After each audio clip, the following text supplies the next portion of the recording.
মাহবুব ইসলাম শাকিল আপনি লিখেছেন, e cigarette খাওয়া কি জায়েজ আছে? এতে সিগারেটের ফ্লেভারযুক্ত ধোঁয়া আছে, এটা নিকোটিন মুক্ত এবং আগুন দিয়ে জ্বালাতে হয় না, এতে তামাকের কোনো উপাদান নেই।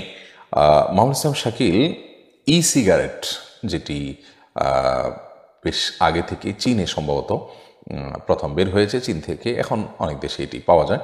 তো ই সিগারেট সম্পর্কে সমকালীন ওলামা ইকরাম কী ভাবছেন সেটা নিয়ে আমাদের ঘাটার সুযোগ হয়েছিল। এক্ষেত্রে শেখ মোহাম্মদ সোহেল আল মুনাজ্জিদ হাফিজাহুল্লাহ ইসলাম QA-তে একটি ফতোয়া 2013 সালে সম্ভবত প্রকাশিত হয়েছে। আর ইসলাম ওয়েব মার্কাজুল ফতোয়া, কাতার ভিত্তিক ফতোয়া বিশ্ববিখ্যাত ওয়েবসাইট, তারা একটা ফতোয়া, বরং দুটি ফতোয়া তারা প্রকাশ করেছেন।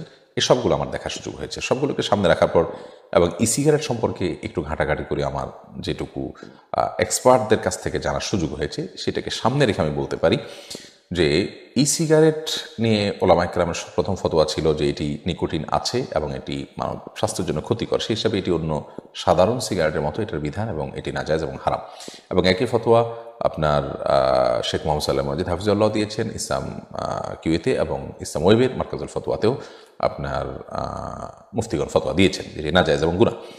তবে নিকোটিন মুক্ত এবং যে ধূমপানের যে ক্ষতিকর দিক আছে সেগুলো মুক্ত যদি হয় এবং সেটা যদি নিশ্চিত হয়, যেহেতু আপনার কি বলে টেকনোলজি এটা রীতিমতো আপডেট হতে থাকে, যদি নিকোটিন মুক্ত হয় এবং আপনার ক্ষতিকর উপাদান মুক্ত হয় তাহলে সেটাকে ইসলাম ওয়েবের মুফতিগণ জায়েজ বলেছেন যে এটা মুবাহ হতে পারে যদি ক্ষতিকর সকল কিছু থেকে আপনার মুক্ত হয়, শুধুমাত্র ফ্লেভারযুক্ত ধোঁয়া আছে, জাস্ট এইটুকু, এখানে নিকোটিনও নাই, ক্ষতিকর কোনো কিছু নাই এবং আগুন দিয়ে জ্বালাতেও হয় না।